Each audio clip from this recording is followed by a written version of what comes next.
wani ya ƙwaƙulo ya faɗi kura aka zo ana intiza to za a samu matsala ba ƙaƙalwa kuma kuran akwai shi jiya na karanta duk mai sauraron abubuwa ana samun ɗaiɗaiɗai jiya mun yi nazarcin iyayen manzan Allah ko ba a ba an ce an rawaito karatu babar annabi da babansu suna wuta ba a karatu da aka ya kamata malamai ko su ce babu ko kuwa babu wannan ƙarya ne ko ba haka bane ko ba haka bane ko su kuma su ce akwai in akwai to ya aka yi aka samu wannan magana in babu a goge ta kowa isan ba da ita amma wallahi yanzu an raba hankalin musulmi ko ba gane ba kuma matsalar da nake gudu kullum na faɗa ina faɗa ɗan yau ba ɗan jiya ba ne da mutunci da kamala da ya kamata kullum nisa suke yanzu karatu a waya yake idan ƴaƴanmu suka rayu da wannan hadisin na kallon iyayen annabi a wancan gurbin mun cutu ko ba mu cutu ba to sai mu nemo hanya dole ku malamai ku zo ku tabbatar mana in akwai mu kyamace su ko ba gaskiya ba domin shi ne faɗar ba zai ya ce uwarsa da ubansa suna wuta ba ko zai ga ba da ba a ce uwarka ta mutu mu raka ta makabarta kuma na ma cewa na ai uwarka tana wuta duk wanda aka yi kabari aka binne sai ake Allah ya bashi aljannatul firdaus ko ba haka bane jiya na faɗa a akwa an rawaito hadisi wata karuwa ta ba kare ruwa ta mutu Allah ya ba ta aljanna in ƙara muku wata mace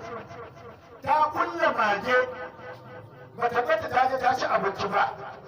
bata bata ba ta mutu an sa ta a wuta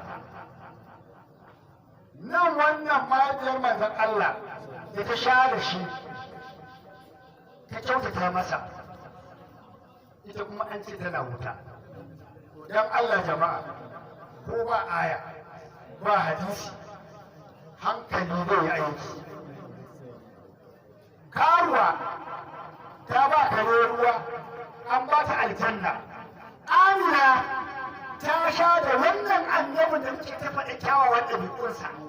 da sumbobinsa alƙur'ani ya cika da yabansa Allah ya ce wa innaka la'ala mulkin azim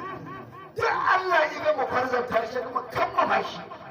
kuma Allah ya ce shi rahimu ne ga ne karimu ne amma duk karamcin nan ya kasa yi akan uwar annabi Muhammadu ita da ta sha da shi za ka ce an sa ta a wuta wancan kuma da ta sha da kare an ba ta aljanna wannan wani irin gwaranci ne ba aya ba hadisi hankali kawai an baka kaje da hukunci ya zama mana wajibi wa'annan miyagun karatuttuka wanda ya sani ya sani wanda bai sani ba bai sani ba illa abin da ya sa na ja hankalin malamai malami in ya fi tsoron Allah sai shi ya taga mutane malami in ya fi tsoron Allah sai ya halakar da mutane saka malamai su tsoron Allah su kiyayi gabansu da Allah domin su da wakilan al'umma al'umma tana sauraron su al'umma tana karɓar maganar su al'umma tana yarda da su al'umma tana kaddara su to su tace abin duk da ita mai haɗari a tace shi abin duk da ita mai kyau a bashi domin waɗannan hadisin da na gaya muku wallahi za ka samu bila adadin wanda ya gudawa suka gunta su cikin da tattabanmu na musulunci suke cin mutuncin manzan Allah da su suke aibata manzan Allah da su don su nuna annabin ba kowa ba ne kamar wancan maganar da ya mafi ɗazu suna cewa manzan Allah mutum ne kamar kowa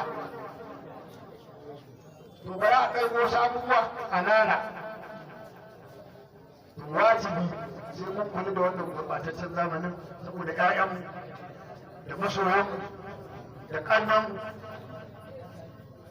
imaninsu ya tsantsanta domin imani ba zai tsaro sai da kaddara manzon Allah. Ba za ka sami ga Allah ba sai ka girmama iyayen manzon Allah. Yanzu Amina miliyan nawa ce a duniya, saboda ne aka saba, saboda ta haifi manzon Allah ba. Abdullahi miliyan nawa ne a duniya, saboda ya haifi manzon Allah. Amma Abdullahi dan Ubay dan Salula ai ba kafiri bane, munafiki ne. Akwai wanda ya sa dan sa Abdullahi dan Ubay dan Salula? In ma ka sa Abdullahi kana sa dan Ubay? Aka sa. Ashe kaga ita tana da wata nasiya ta daban. Ita ta zazzago wannan arzikin wanda na duniya ta azurta da shi, ita kuma a ce ma ba ta samu wannan arzikin ba. Ai wannan abin da ma ba zai taɓa yiwuwa ba ne, wasa ne, wasan kwaikwayo ko ba gane ko kowa ya rawaito hadisa ƙarya yake. Don an ce wanda ya rawaito shi annabi ne wanda ya rawaito, shi kuma wannan Allah ya tabbatar ba ya tuba ni hawa in huwa illa wahayin yuha.